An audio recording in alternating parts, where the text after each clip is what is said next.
Avant de commencer, en fait, j'ai l'habitude de faire cette présentation en anglais, donc j'ai traduit certains slides, enfin une partie de la présentation, donc les mots ne seront pas forcément les plus justes, donc merci de m'en tenir rigueur.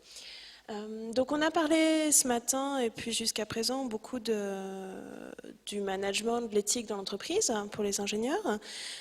Et j'ai noté que le titre du colloque était en fait le management et le capital éthique de l'entreprise. Donc ici j'ai un point de vue un petit peu différent qui sera plus celui des investisseurs. Donc on va peut-être plus s'intéresser à la partie capital éthique de l'entreprise. Donc cette présentation, je l'ai appelée Intégrer le développement durable, la nouvelle norme, qui en fait, vous avez peut-être reconnu une expression d'Obama qui parlait de la nouvelle norme.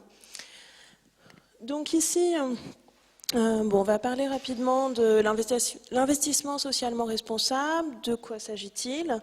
Peut-être un peu plus rapidement, je vais vous expliquer ce que fait Asset For et comment ça s'intègre dans cette démarche d'investissement socialement responsable. Et puis surtout, comment prendre en compte des critères éthiques, ou plutôt je les ai appelés de manière plus générale des critères responsables dans les critères d'investissement. Et puis enfin, on va parler un petit peu de la qualité du management avec des exemples plus concrets.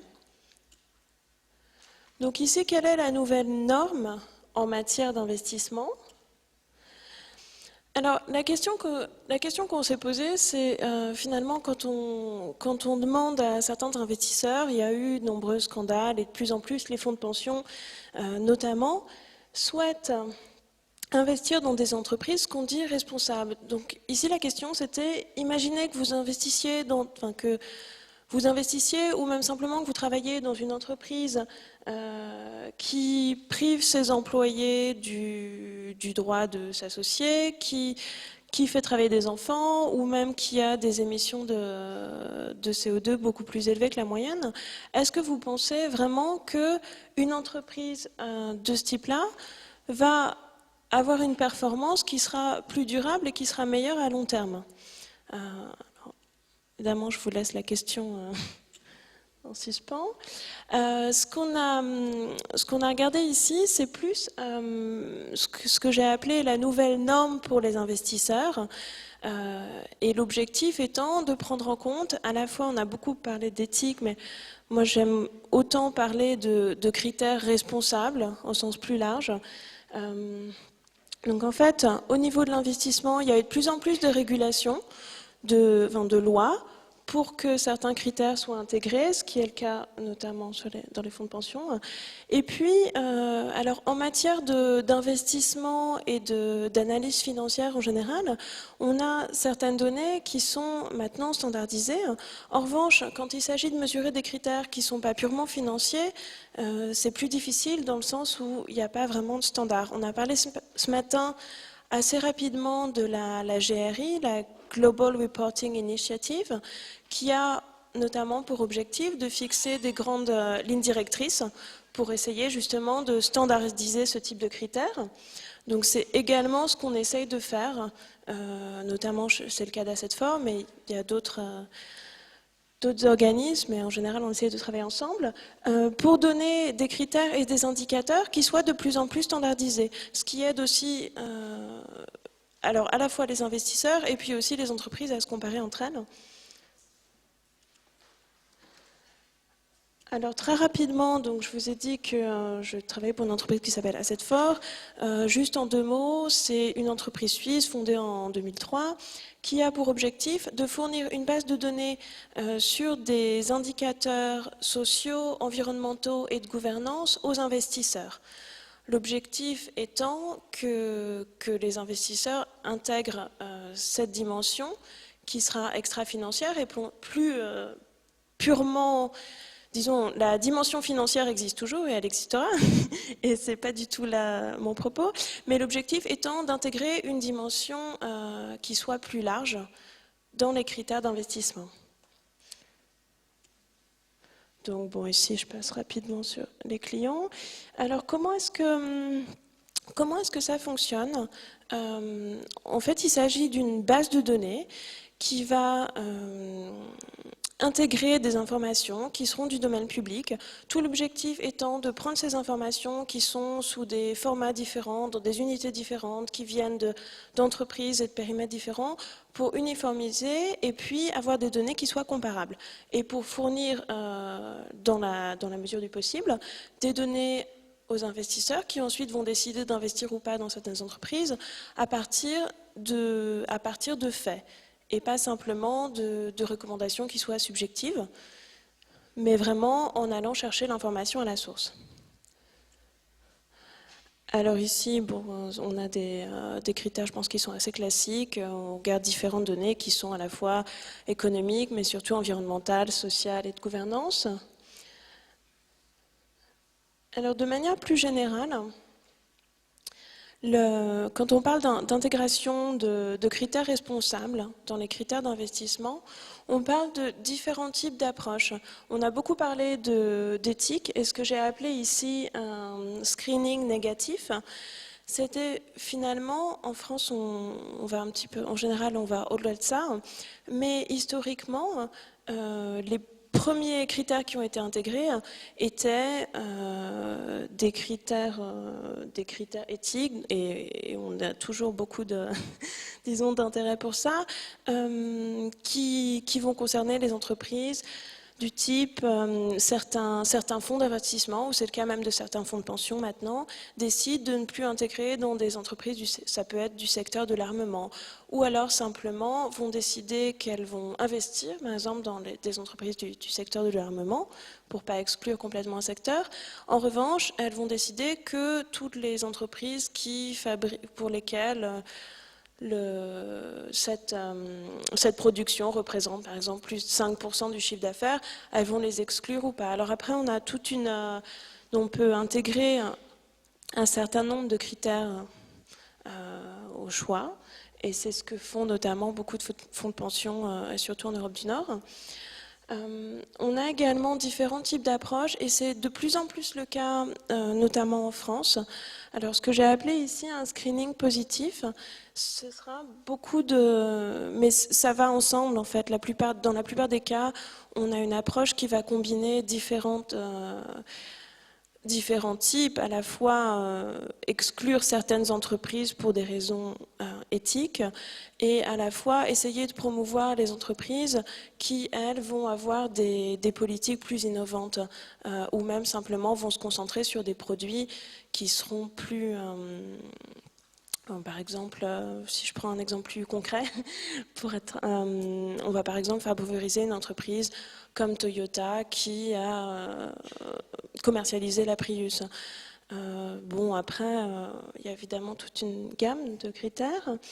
De la même manière, ces informations et toutes ces données sur les entreprises, elles vont pouvoir être utilisées dans le cadre de ce qu'on appelle l'activisme actionnarial, qui va permettre à certains investisseurs ou aux actionnaires d'aller directement aux assemblées générales des entreprises en disant voici les faits, sur certains points nous aimerions que les choses changent, voici l'état des choses actuel, comment est-ce qu'on peut faire pour aller plus loin.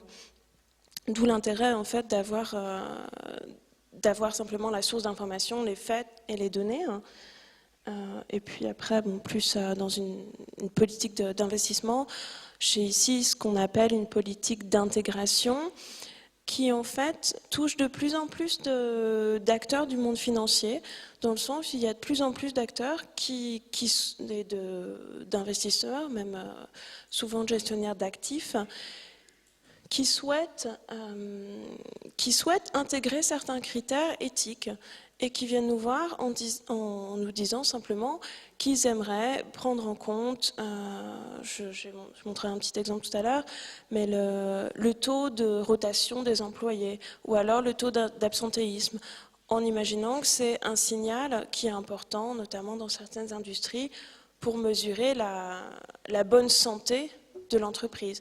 Et non seulement puisque la santé des employés, et notamment le taux d'absentéisme, va finalement refléter, dans certains cas, la bonne santé économique de l'entreprise et sa viabilité. Donc ici, de la même manière, bon, j'ai une petite citation sur la qualité du management pour faire le lien, notamment avec la dimension éthique, qui dit que 80% des directeurs, qui vient d'une publication de McKinsey, disant que 80% des directeurs administratifs et financiers et des investisseurs professionnels pensent que les informations relatives au développement durable peuvent servir de proxy, d'indicateur pour la qualité du management d'une entreprise. Donc ici, j'ai essayé de trouver un exemple, disons, beaucoup plus concret, puisqu'on parle de qualité du management, on parle de rentabilité de l'entreprise également, et j'ai choisi 5 entreprises pour lesquelles, ici, on voit des ratios financiers qui apparaissent. Alors ici, j'ai notamment le retour sur le capital investi, retour sur investissement, et les chiffres moyens pour ces 5 entreprises de 2002 à 2006. Et pour ces 5 entreprises américaines du même secteur, on voit a priori pas de différence entre 2002 et 2006. Ensuite, en regardant la note crédit des agences de notation classiques en 2006, donc période avant la crise, on voit là encore pas vraiment de différence. Lorsqu'on regarde la capitalisation boursière en mai 2007, donc juste avant la crise, là, bon, il y a quelques différences, mais ça reste assez homogène. En revanche, quand on regarde la capitalisation boursière aujourd'hui, là, j'ai de vraies différences.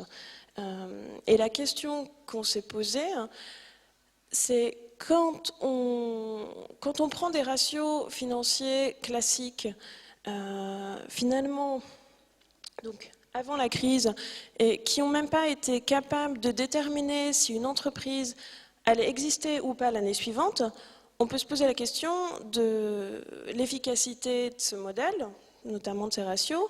Et puis la deuxième question, c'est est-ce qu'il n'y a pas une dimension qui serait plus large et qu'on pourrait intégrer ici? Donc, pour information, peut-être sans grande surprise, le nom des 5 entreprises que j'ai choisies pour l'exemple. Et puis, la dernière chose, c'est qu'ici, en fait, j'ai intégré la note moyenne qui est sortie de notre base de données, qui s'intéresse aux critères environnementaux, sociaux et de gouvernance pour ces entreprises. Et à savoir, pour information, ici, il s'agit de la note de 2006. Donc, il ne s'agit pas de critères rétroactifs. Donc voilà, je pensais que c'était assez intéressant de prendre cette dimension en compte. Bon, ici, simplement, différents petits exemples de la manière dont certains investisseurs utilisent justement ce qu'on appelle de plus en plus souvent la qualité du management et qui intègre évidemment des critères sur l'éthique de l'entreprise. Donc ici, très rapidement, on a un petit schéma qui montre que le risque, pour une entreprise, plus le risque initial est fort, plus l'impact de la qualité du management peut être fort. Donc pour un petit peu le même type d'exemple ici, donc après la Société Générale, banque ici, j'ai pris un exemple de Goldman Sachs qui s'intéresse à la fois à une approche qui regarde 3 dimensions. Donc à la fois le fait qu'une entreprise soit leader ou pas dans son industrie, en termes de produits et de management, et puis le retour sur investissement, enfin la performance financière de l'entreprise, et ce que Goldman Sachs a appelé, de la même manière que la Société Générale, je pense que c'est assez intéressant, la qualité du management. Et à l'intersection des entreprises qui sont fortes sur ces 3 critères, cette intersection constitue l'univers d'investissement de l'équipe de Goldman Sachs GS Sustain. Bon, ici, je vous passe peut-être rapidement l'exemple sur le COD. C'est juste un exemple avec nos données.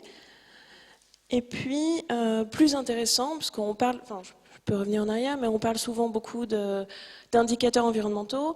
Et je pense ici, juste pour finir, ce que j'ai trouvé intéressant, c'est d'aller regarder l'indicateur de taux de rotation des employés et d'aller voir quel pouvait être le coût de cet indicateur pour une entreprise.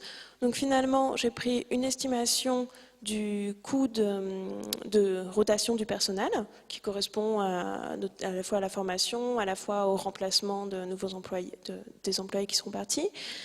Et on se rend compte ici que, rapporté à l'EBITDA, donc le résultat opérationnel de l'entreprise, la valeur et le coût du turnover, il peut être dans certains secteurs jusqu'à 16%. Et donc là, la question que je pose en général à certains de mes clients ou aux analystes, c'est finalement, si vous êtes analyste ou que vous vous intéressez spécialement au secteur de la santé, on s'aperçoit ici en regardant ce graphe que dans ce secteur, le coût du turnover du personnel représente jusqu'à 10% du résultat opérationnel. Et quand on s'intéresse à ce secteur, comment est-ce qu'on peut ne pas prendre en compte ce type de critères? Voilà, donc juste pour clore, tout le monde, je me rends compte que tout le monde a clos par une petite citation, je vais faire pareil. Donc ici, c'est une citation d'un des clients d'Asset Form qui sont plutôt des investisseurs très quantitatifs et que je trouve assez intéressant, justement en ayant ça en tête, qui dit la question ne sera plus qui intègre ou n'intègre pas le développement durable à ces critères d'investissement, mais qui le fait le mieux.